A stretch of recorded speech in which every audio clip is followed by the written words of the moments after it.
Two cops wrongly search and bully black boy. The next 10 minutes they discover he's their boss's son. In a small, peaceful town in Greenwood, 15-year-old Jordan Carter, the son of the newly appointed chief of police, finds himself entangled in an unexpected confrontation. What begins as a simple walk to his grandmother's house turns into a life-changing experience, one that exposes the deep-seated biases within those sworn to protect. As tensions rise, this story explores the impact of prejudice, the importance of accountability, and the power of standing up for what's right. Welcome to A Walk to Grandma's, the day Jordan stood tall. Jordan Carter loved visiting his grandmother's house. Located in a quiet neighborhood in Greenwood, her home was his sanctuary, filled with the smell of fresh apple pie and the warmth of her stories.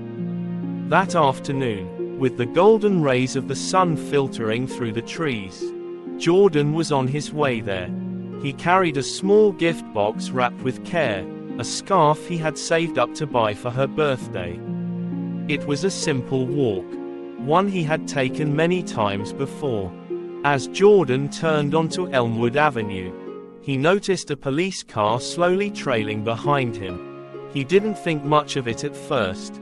Greenwood was known for its calm and friendly atmosphere, and his dad had always taught him that the police were there to help. But something about the way the car moved made him uneasy. The officers inside weren't just driving by, they were watching him. Jordan glanced back and met their cold, assessing eyes. The driver, Officer Cooper, was a stern-looking man with a square jaw and an air of authority. His partner, Officer Brooks, seemed younger, almost hesitant, but he followed Cooper's lead. Jordan's heart skipped a beat as the car slowed down even further. Matching his pace. "Stay calm," he told himself, clutching the gift box a little tighter. But when the car pulled over, and Officer Cooper stepped out, his calm began to falter. "Hey, kid," Cooper's voice was sharp, commanding. "Where are you headed?" Jordan stopped in his tracks and turned around, trying to keep his voice steady. "I'm going to my grandmother's house, sir. She lives just down the street." Cooper exchanged a glance with Brooks before taking a step closer. "This neighborhood doesn't see many kids like you walking alone. What are you really doing here?" Jordan's face flushed with confusion and indignation. "I'm just visiting my grandma," he repeated. "I live in Greenwood. My dad works in the—" "Hands out of your pockets," Cooper barked, cutting him off. Jordan hesitated, then slowly raised his hands. "I'm not doing anything wrong," he said, his voice trembling. "Let us be the judge of that," Cooper replied, reaching out to search Jordan's pockets. Jordan stepped back instinctively, his fear mounting. Officer Brooks shifted uncomfortably. "Cooper, maybe we should stay out of it," Cooper snapped. Then, to Jordan, "Empty your pockets now." Jordan pulled out his phone and dialed his dad's number with shaky fingers. "Dad," he said when the call connected. "I need help. There are two officers here, and they're acting like I've done something wrong."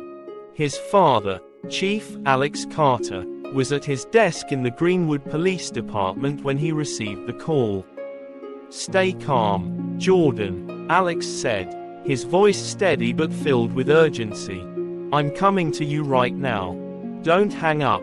Meanwhile, Cooper reached into Jordan's pocket, ignoring the boy's protests, and pulled out the gift box. He opened it without permission, finding only the neatly folded scarf. "What's this?" Cooper demanded, holding up the scarf as if it were incriminating evidence. "It's a gift for my grandmother," Jordan replied, his voice shaking. "I saved up to buy it." Cooper scoffed, throwing the box back at Jordan. "What are you doing in this neighborhood with a story like that?" "I told you," Jordan said, his fear giving way to frustration. "I live here, My dad is. Before he could finish, a black SUV pulled up, and Alex Carter stepped out with a commanding presence. His police badge gleamed on his belt, and his expression was a mix of concern and restrained anger. "Officers," Alex said, his voice calm but firm. "Care to explain why you're detaining my son?" Cooper froze, his confidence faltering. "Chief Carter, we didn't know he was. Didn't know he was my son," Alex interrupted, his tone rising. "You didn't know because you didn't ask. Instead, you assumed." Jordan stood silently beside his father, his emotions a mixture of relief and pride. Alex turned to Cooper, his eyes blazing with authority. "This isn't just about my son. This is about the way you've chosen to treat someone you're supposed to protect. There will be consequences." Cooper and Brooks exchanged uneasy glances. Brooks looked down, ashamed, while Cooper's jaw tightened. Alex placed a hand on Jordan's shoulder. "Come on, son, let's go home." As they walked back to the SUV, Jordan glanced over his shoulder at the two officers. For the first time, he felt the weight of what had just happened, not just for himself, but for anyone else who might face the same treatment. It wasn't over, but it was a start. The drive back to the Carter family home was tense. Jordan sat in silence, staring out the window, while Alex kept his focus on the road, his jaw clenched. Finally, Jordan broke the silence. "Dad," he said hesitantly, "why did they act like that? Like I was doing something wrong just for walking to Grandma's." Alex sighed deeply, glancing at his son before returning his eyes to the road.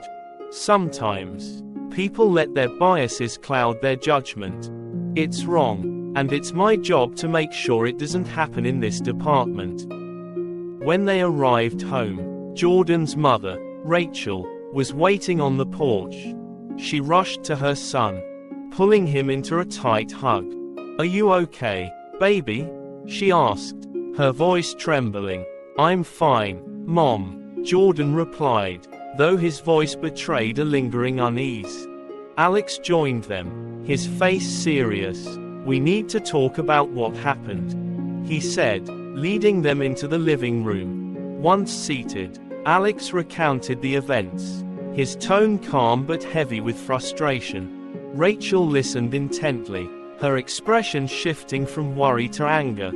"This isn't just about Jordan," she said, her voice firm. "How many other kids in Greenwood have gone through the same thing? Something needs to change, Alex." "I know," Alex agreed, "and it starts with accountability." That evening, Alex called an emergency meeting at the Greenwood Police Department. Every officer was required to attend. Standing at the front of the briefing room, Alex surveyed the room, his face unreadable. "Earlier today," he began, his voice steady, "two of our officers stopped my son, Jordan, while he was walking to his grandmother's house. They treated him like a criminal without any cause." The room fell silent. Alex continued, his tone growing sharper. "What happened to Jordan isn't an isolated incident. It's a reflection of a deeper problem within this department.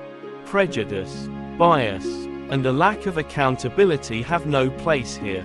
Officer Cooper shifted uncomfortably in his seat, while Brooks looked down, visibly ashamed. Alex's eyes locked onto both of them. "I'm holding each of you to a higher standard. From now on, we're implementing mandatory training on community relations and unbiased policing." He paused, letting his words sink in. "We are here to serve and protect, not to intimidate or profile. If anyone can't meet that standard, this is your chance to step away." The room remained silent, the weight of Alex's words pressing down on every officer present. Finally, Alex dismissed the meeting, but not before summoning Cooper and Brooks to his office. He tried to focus on his homework, but his thoughts kept returning to the way Cooper had treated him. The humiliation, the fear, and the frustration bubbled just beneath the surface. His mother noticed his distraction and sat down beside him. "Sweetheart," she said softly, "it's okay to feel upset. What happened today was unfair. And it's not something you should have to brush off. I just don't get it." "Mom," Jordan said, his voice shaking, "why do people see me as a threat just because of how I look? I wasn't doing anything wrong." Rachel took a deep breath. "Sometimes people judge others based on things they don't understand. It's wrong, but it's real. What's important is that you don't let their ignorance define you." Jordan nodded, her words offering some comfort. But deep down, he still felt a fire burning, a need to do something. To make his voice heard. Back at the police station, Alex sat across from Cooper and Brooks in his office. His tone was measured, but his disappointment was palpable. "Cooper, Brooks," he began, "you crossed a line today. Your actions didn't just harm my son, they undermined the trust this community places in us." "Chief," Brooks said, his voice shaking, "I didn't mean to." "You didn't mean to," Alex interrupted, "but you didn't stop it either. Standing by while someone is treated unfairly makes you complicit." Cooper remained silent, his expression hard to read. Alex leaned forward, his gaze piercing. "I'm giving both of you a chance to redeem yourselves. You'll undergo the new training program. And I expect you to take it seriously. If there's one more incident like this, you'll be out of the force." "Yes, sir," Brooks said quickly, while Cooper nodded reluctantly. As they left the office, Alex leaned back in his chair, running a hand over his face. He knew this was only the beginning. Changing a culture entrenched in prejudice would take more than a single meeting or a few reprimands. It would take persistence, transparency, and the willingness to confront uncomfortable truths. Sitting at his desk, he opened his laptop and began typing. He wrote down everything that had happened, every word, every emotion, every detail. When he finished, he stared at the screen, his heart pounding. He wasn't sure if he was ready to share his story with the world. But he knew he couldn't keep it to himself forever. The first step, he thought, was finding his voice. The morning after the incident, Jordan woke up with a heavy weight on his chest. The events of the previous day replayed in his mind like a bad dream. As he sat at the breakfast table, his parents exchanged worried glances.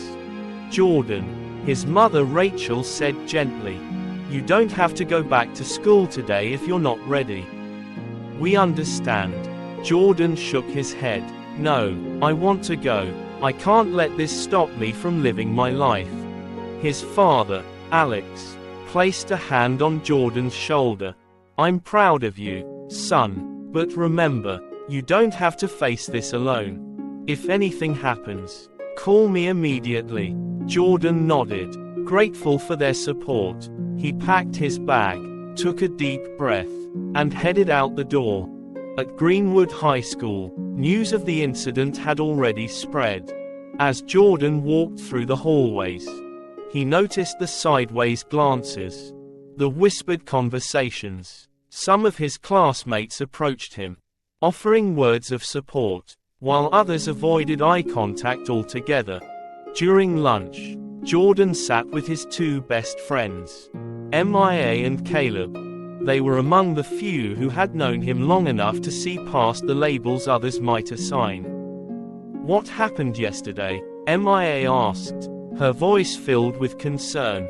"We heard rumors, but I want to hear it from you." Jordan hesitated, then told him everything. The office is following him. The baseless accusations, the humiliation of being searched. As he spoke, his voice wavered, but his resolve grew stronger. "That's messed up," Caleb said, shaking his head. "You didn't deserve that." "No one does," Jordan replied, "and that's why I need to do something about it." MIA leaned forward. "What are you thinking?" Jordan pulled out his laptop and showed him the document he had started the night before. "I wrote everything down," he said. "I want to share my story, not just for me, but for anyone else who's been treated like this." "That's brave, Jordan," MIA said, admiration in her voice. "But are you ready for what comes next? People might push back. Not everyone will understand." "I know," Jordan admitted. "But if I don't speak up, who will?" Later that evening, Jordan sat at his desk, staring at his laptop screen. The cursor blinked on the draft he had written, daring him to take the next step. He opened a social media platform and started typing a caption to accompany his story. "Yesterday, I experienced something no one should ever have to go through. I was judged and treated unfairly because of how I look. This is my story." He hesitated for a moment, his finger hovering over the "Post" button. Taking a deep breath, he clicked it. Within minutes, the post began to gain traction. Friends, classmates, and even strangers started sharing it, their comments ranging from outrage to encouragement. Meanwhile, at the Greenwood Police Department, Alex Carter was reviewing the department's policies on community engagement. He had called in Officer Amanda Torres, one of the most respected officers on the force, to discuss implementing the new training program. "Torres," Alex said, "we need to rebuild trust with this community. What happened to Jordan is just one example of why this is so important." Torres nodded. "I agree, Chief. People need to see that we're not just enforcing the law, we're part of this community." 2. They worked late into the night, outlining a plan that included workshops on cultural sensitivity, community forums, and increased accountability measures. Alex knew this was just the beginning, but it was a step in the right direction. Back at home, Jordan's phone buzzed constantly as notifications poured in. His story had struck a chord with people from all walks of life. Many shared their own experiences, while others expressed their outrage at the injustice he had faced. One comment, in particular, stood out: "Thank you for sharing your story. It's time for things to change. And it starts with people like you speaking up." Jordan smiled, feeling a renewed sense of purpose. But not all the responses were positive. Some comments dismissed his experience, accusing him of exaggerating or playing the victim. He showed the negative comments to his parents. "What if they're right?" he asked, doubt creeping into his voice. "They're not," Rachel said firmly. "What happened to you was real. And your voice matters. Don't let anyone take that away from you." Alex nodded. "Speaking out isn't easy, but it's necessary. Remember, you're not just telling your story, you're helping others find the courage to tell theirs." The following week, Jordan was asked to share his story during an assembly at Greenwood High. Standing on the stage in front of hundreds of students and faculty, he felt his hands tremble. But as he looked out at the sea of faces, he reminded himself why he was doing this. "My name is Jordan Carter," he began, his voice steady, "and this is what happened to me." For the next 10 minutes, Jordan spoke from the heart, recounting the fear and humiliation he had felt, but also the lessons he had learned. He ended his speech with a call to action. "We can't change the past, but we can shape the future. Let's start by treating each other with respect and standing up against injustice, together." The room erupted into applause. Jordan looked out at the crowd and felt a weight lift from his shoulders. He had found his voice, and he wasn't going to stop using it.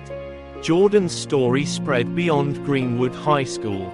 His speech at the assembly had been recorded by a teacher and shared online, where it quickly gained traction. Within days, local news outlets picked up the story, and it became a topic of discussion across the community. For the first time, Jordan found himself in the spotlight.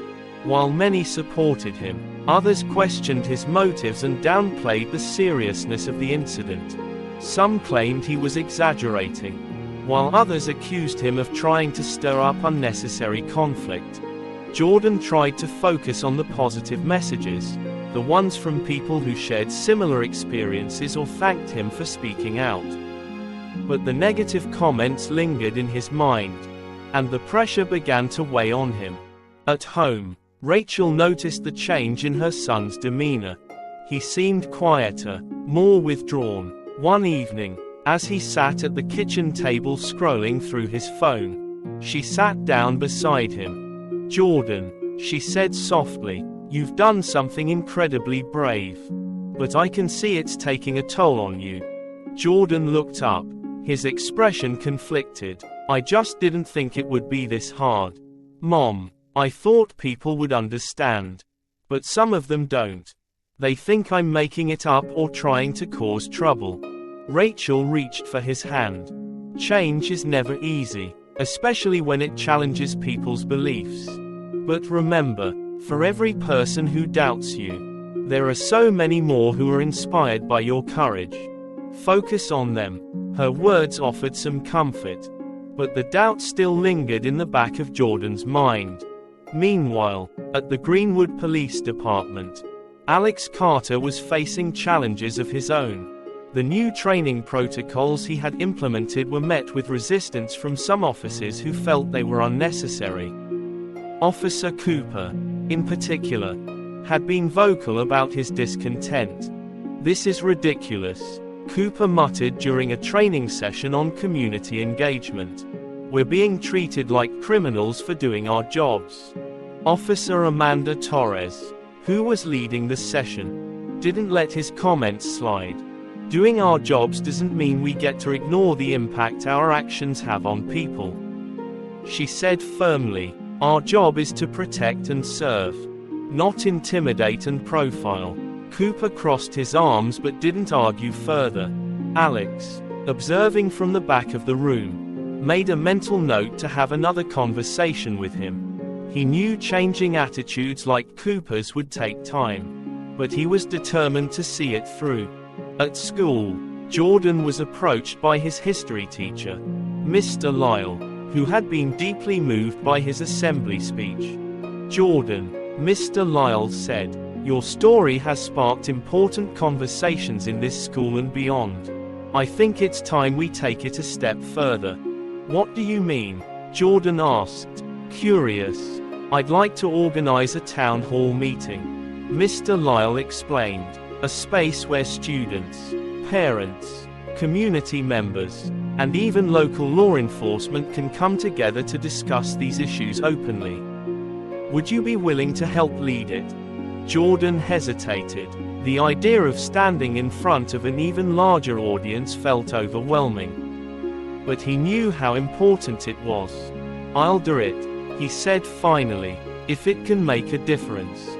I'm in." The town hall meeting was scheduled for the following week, and preparations were in full swing.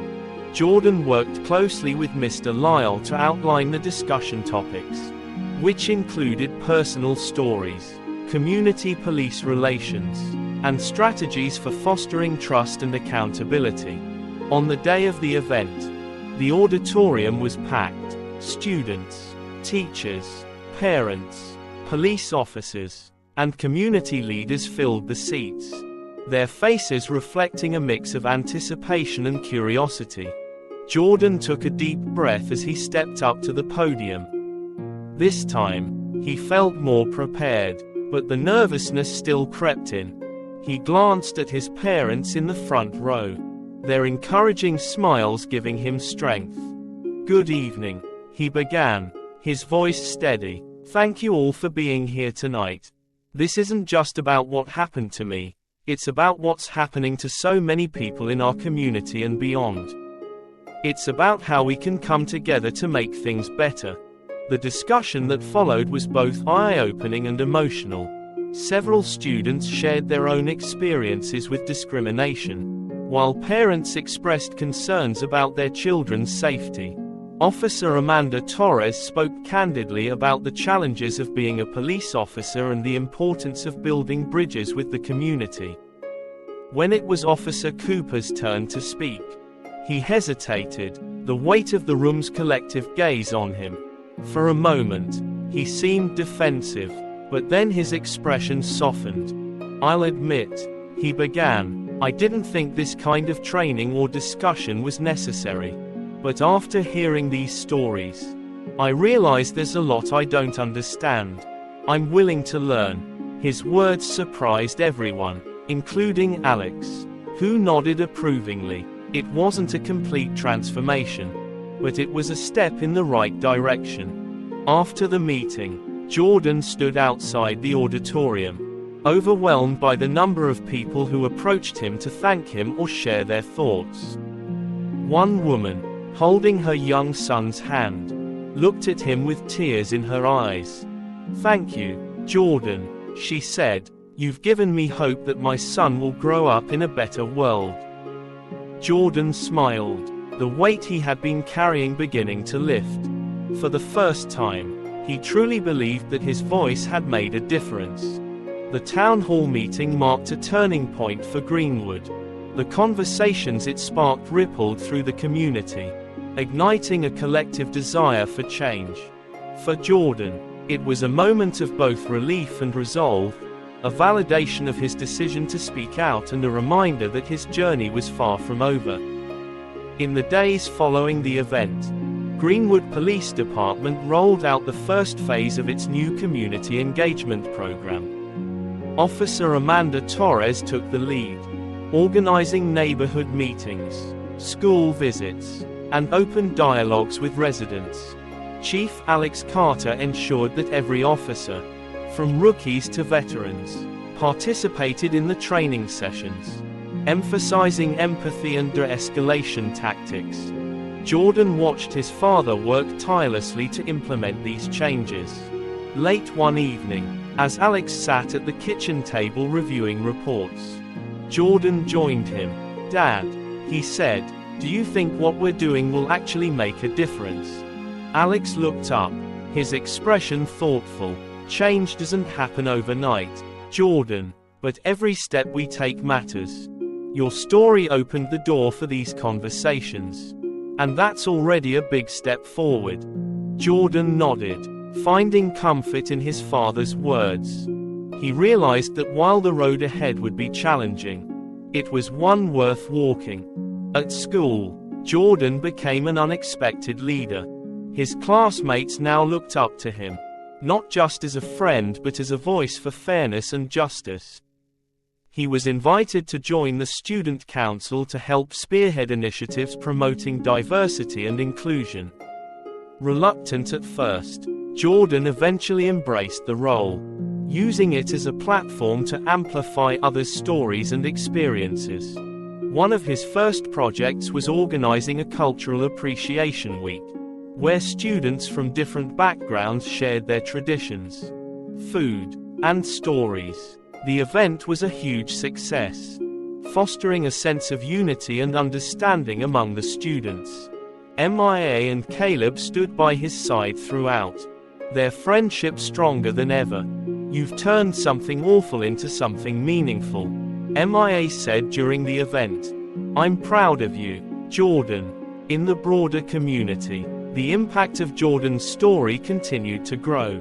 Local news outlets followed up with features on the changes happening in Greenwood, and neighboring towns reached out to Alex for advice on implementing similar reforms. Jordan's social media post, which had initially sparked the discussion, was now being shared across the state. He received messages from people he'd never met, some sharing their own experiences, others thanking him for inspiring them to speak out. One message, in particular, stood out. It was from a boy named Malik in a nearby town. "Hey Jordan, I saw your story and it gave me the courage to share mine. I've gone through something similar, and knowing I'm not alone has made all the difference.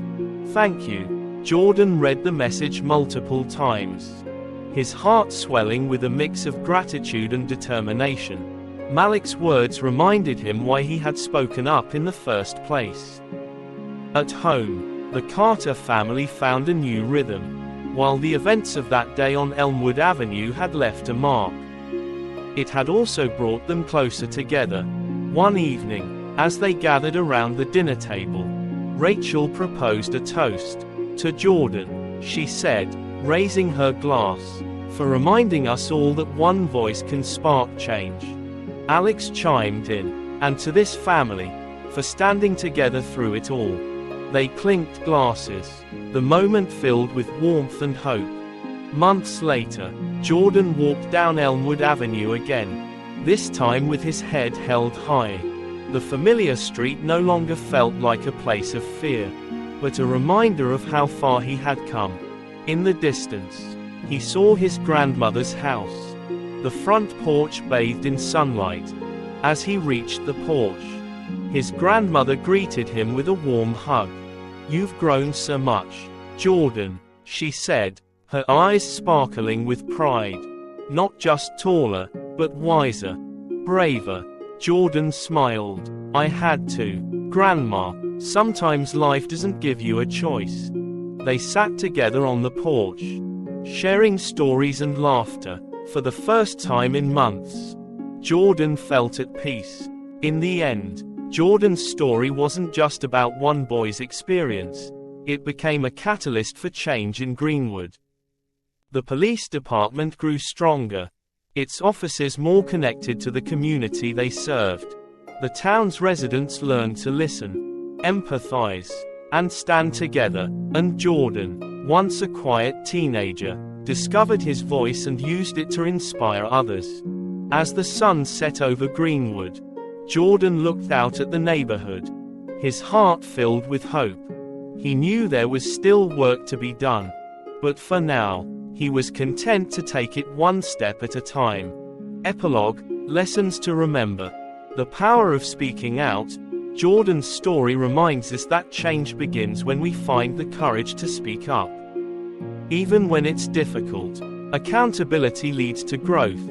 Chief Alex Carter's dedication to reforming the police department shows that leadership means owning mistakes and striving to do better. Community matters, from the town hall meeting to the Cultural Appreciation Week. Jordan's journey demonstrated the importance of coming together to build understanding and trust.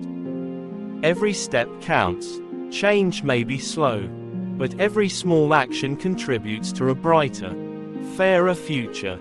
Jordan's walk to his grandmother's house was just the beginning. It paved the way for a journey of growth, understanding, and hope, a journey that continues for everyone willing to take the first step.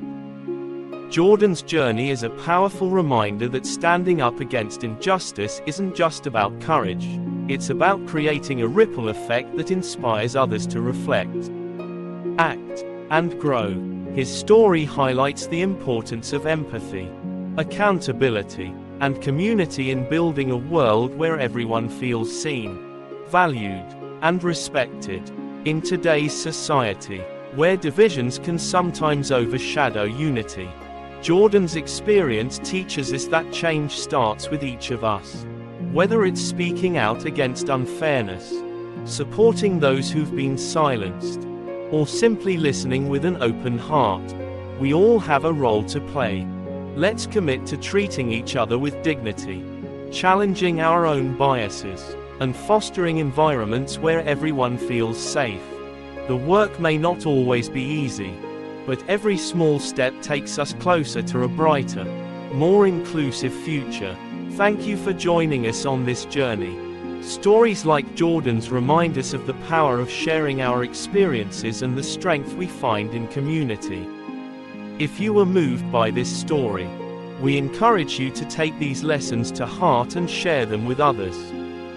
To stay updated and hear more incredible, thought-provoking stories, don't forget to subscribe to our channel. By subscribing, you'll be the first to explore new stories that inspire, challenge, and bring us closer together, all for free. Hit the subscribe button now and turn on notifications so you never miss a story that matters. Thank you for your support. And we can't wait to share more with you soon. Let's continue to learn, grow, and create positive change together.